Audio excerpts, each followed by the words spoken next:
Embeera etabukidde ddala omukulu Alex Waisha Mufumbiro agudde ku kyokya abasajja baagala kumumalawo olw'okwogera amazima olw'obagamba ekintu ekituufu ng'ate nabo bakimanyi nti kye bakola kyamu wabula kyabagamba kyekituufu. Omukulu ono oba simanyi ki kye yeefudde ne baganda bange mikwano gyange kyonna mpuuga kyawulira kye yeefudde twongera okumujjukiza n'okumutegeeza nti bino byonna agenda kuba ng'abisasulira. Buli kyakola time egenda tuuka ng'abisasulira. Anita Amongi olunaku olw'eggulo Alex Waisha Mufumbiro yabagambye ebigambo yabaswaziza yabaanise era yabalangidde obubbi bwabwe bagenda bakola ku gavumenti eno n'abategeeza nti beesonyiwe omukyala Rebecca Kadaga. Kaakati ye Anita Amongi kye yakozeewo kimu kugezaako kumutatanya na kwagala kumusaanyaawo. Anita Amongi twongera okugamba n'okujjukiza ebigambo bino nti byonna bikole naye bino ogenda bisasulira. Ffe twongera okugamba nti by'oli mu kukola ne by'oyagala okukola byonna obikoze ojja bikola obimalayo, naye twongera okujjukiza time egenda kutuuka nga tokyalina kiddako era nga twongera okutegeeza nti ku lwa Katonda n'ensi yaffe ffe nga bannayuganda twetuli era tugenda kuba ab'enjawulo ate era tusuubira tujja kukola ekituufu kye tulina okukola ku lwa Uganda n'eggwanga lyaffe lino buli kimu nga kitambulira ddala bulungi. Bannayuganda ffenna nga twekutte bulungi tuwa kitagenda tutambulira bulungi era tusuubira nti Kyagulanyi Ssentamu Robert Bobo and His Excellence Mukama waffe atukutte bulungi era atutambuza bulungi. Era Alex Waisha Mufumbiro tukwebaza nnyo olw'ebigambo by'ogenda oyogera ate tukusaba bonna abakutiisatiisa tebakumalaamu maanyi, weeyongere maanyi, weeyongere buvumu kubanga obakoona ensonga era eyo point bannayuganda gye batandika okuwulira olwo bo abawulira nga bawulira bubi bakyatambulira ddala mu maaso. If I could see him, then I would know what I am actually dealing with. Our Bobby should be released.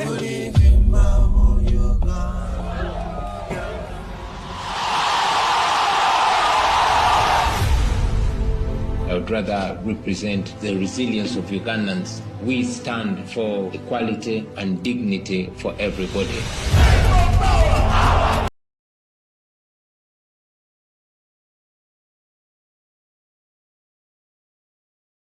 Why is my husband held in a military barracks? If I could see him, then I would know what I am actually dealing with. Our Bobby should be released.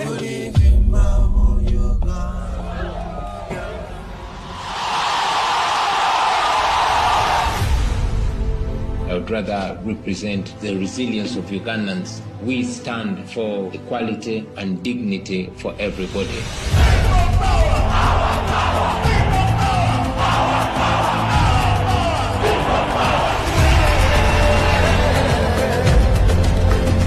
We are non-violent and we continue to preach non-violence. I am not a criminal. I am a presidential candidate. Nothing will stop him. We must say abali wano abataidi abasogane n'okubebaza obutebisa mu mbeera nga ebabisiza mu kate Buganda nimwaniriza Honorable Mathias Mpogera mukubire ku mungalo kuba nkola ya busoga okuba tuli ba Luganda ndidi nti byetwogera binzo twawukanya aye bino tukwogera ku nsonga y'aba Uganda mubona enguudo eridi tuteeta wano mu kibuga Museveni bwe yayidira ku bantu ziranguudo kyokka ndikulira bana babakanga baliko bamwe enguudo ennungi bana mwogera amazima tulekere kudoosanga bintu busogere ng'edoosa budoose tuzira nguudo tuzira amalwaliro mulobe kudoosa kuwaanawaana nsonga ng'amaliriza eno busoga tuli bakadaaga ekyo nenze nkyogere anti mwe mutya webabawe emisanga egiriwo mulobe kugisiba ku kadaaga mwamukuba mwamuwumuzeere mwamuteere mulobe kumusinga ku misango gitali gije ekyo ndikubasaba busaba Honorable Anita Amongi toyirabuka edikukuvumbamu kazoyewumula ekyo nenze nkyogere kubaniza Alex Waisha Mufumbiro. I speak my mind ate ku mulambo gwa muganda wange tumaire nnyo okwogera ekyo. Mama Kadaga muleke kola mirimu gyo mukupulezente mama muleke abeewo alimiremeke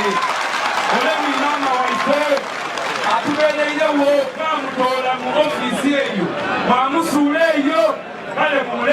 aweereze mutamuta kumbeera emuli ku mutaaku ate mwinde mwogere ebigambo ebirungi mu kuziika nimwe ababaka b'ebusoga mwireku ove ku Maama Kadaga kulwa Katonda n'ensi yange ndikwenda okubakobera nti waiswafiire nga wa National Unity Platform wairabe n'alemu nimwe muli kubiriza omukolo tuikiriza aye abaire tayikiriziganya nankola ya bugubuzi kibumba abankumire kulwa National Unity Platform nibanange mwena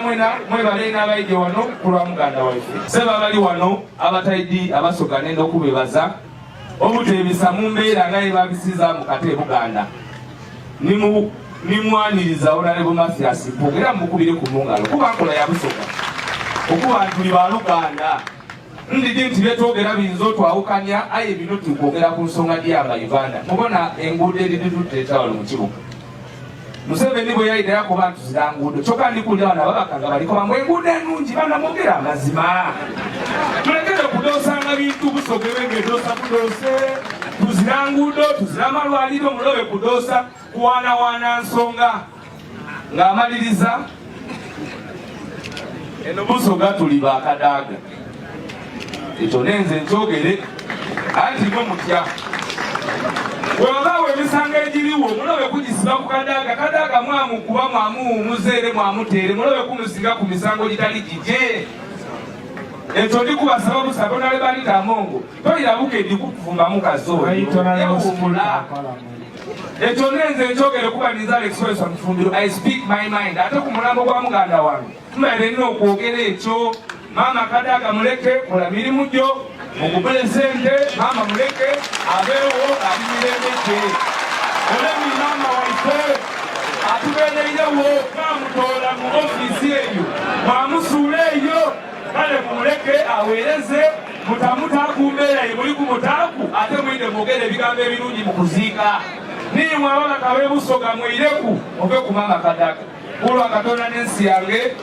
ndikwenda okubakobera nti waiswafiire nga wa National Unity Platform wairabe n'alemu nimwe muli kubiriza omukolo tuikiriza aye abaire tayikiriziganya nankola ya bugubuzi kibumba abankumire kulwa National Unity Platform nibanange mwena mwebale n'abaije wano kulwa muganda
aye waiswa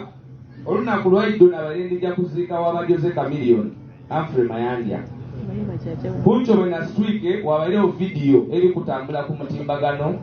nga mulongo munange Kato Kenneth Wilson Sonko omuluka bamusazeeku abantu bamwami Mpuuga okumukuba olw'ebigambo byendidanga ndogera ebyamazima ebyakawumbi akalala ne miliyoni 7 wakati mukukuba Kato nga nina looya atya Lamanzani yabaire mbateeso namukubira namukoba nti abantu balikoba tujje mu mateeka nkoze ntya yabaire wakati mu musango yakoba omulamuzi nti my brother has a big challenge era yankobye omulamuzi yakimukobye that is how he got that judgment ababaire mu kooti ekiri waiso owundi ye na muganda waife yafiire bantu babeire obutulizi yakoba ati ensonga tukyagitwala mu kooti ku ssaawa 7:55 that is when he called me back yamala yakubira Kato ku 7:58 so Waiswa mbaire mulina nga weapon enzira nze shoje ejyamu nintebuuza ku Waiswa ku nsonga y'amateeka nibwe nkola ensobi n'abaira asobola okunkoba nti we musoga okoze ki okoze ensobi so tufiirirwa ino muganda waife Ramanzani Waiswa wumula mirembe ezira bigambo bingi bye tuyinza kukukoba ku Waiswa nga buli mukwano gwange mukwano gwe ono Bigirwa Moses yali tayidi Waiswa n'amulaga Waiswa aye Waiswa yakola contribution kumbagayi nga tambuziza na buki yakwa kubekole mukwano gumenze mukwano gwaba mukwano gwange that was his heart ng'asobola okugaba yemalaku mwifa abakola amateeka mwidinti okugakola okugakansa n'ofunamu esente ti kyangu aye Waiswa nga bwakola emiliyoni ebiri aye twesowolayo basatu Najibu yemera abantu bakubona ida wabudakobera lumukaide wano era tulina ebifaananyi mbulamu bwaife byona byona nga tuli basatu emirimu gyenkola buliido ndishuwa era nga nkobera abantu nti nze neza okufaama aye Waiswa I'm sure will be there for my kids, will be there in court. Najibu, I was always sure nti bizibu byenjo okufuna maiso kuba ndakubifuna olw'okwogera amazima tidagavaako aye nga nti Waiswa Najibu baida kusobola okwemererawo niwe libanga mukamandesi. Unfortunately nja kuzika Ramanzani family eno ndi waka wano kuba yansomesa oluzungu abandi babuzanga mwami Mpuuga nasoma ono ne yansomesa oluzungu bamweta mwami Mulawa mukulu wa wano ate kati alikimanya kabonera so ndi mukumpisa waire mundulusa Waiswa abaire very intelligent, extremely intelligent. Era nze omuntu eyamentaringa mu byamateeka gendi gona gemuwulire oba manafu oba maki n'omwami ono Honorable Abdul Katuntu, he's a true mentor. Era nze emirimu gye nakola ku emitono bwe tumala okusoma from university Honorable Katuntu yatuyingiza lufaamu ye tiyatubuuza kibuuzo naire bano bonna ab'ekyalo bandi twatandika okola emirimu nze ninga timalangayo nga banange aye era nga bwondagaana mule tosobola kumbuuza ki kibuuzo. But Waiswa gave us the best at school. We have had the best memories. He was yali mperekeze kubanga obwa best man yali tasobola kuba best man kuba musiraamu ate obusiraamu bwobwo bumukoze bubi era ze nabunkoze bubi ibanga bwe naba wako emirimu eyo mu isomero ly'abakristaayo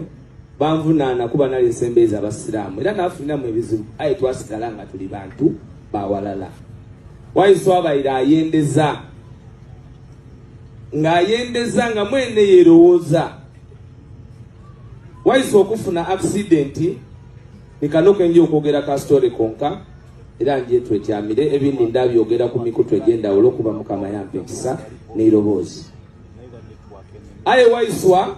olunaku lwaido nabaire ndija kuziika w'abajoze Chameleon Humphrey Mayanja kuncobe na streak wabairewo video eri kutambula ku mutimbagano nga mulongo munange Kato Kenneth Wilson Sonko omuluka bamusazeeku abantu ba Mwami Mpuuga okumukuba olw'ebigambo byendida nga ndogera ebyamazima ebyakawumbi akalala ne miliyoni 7.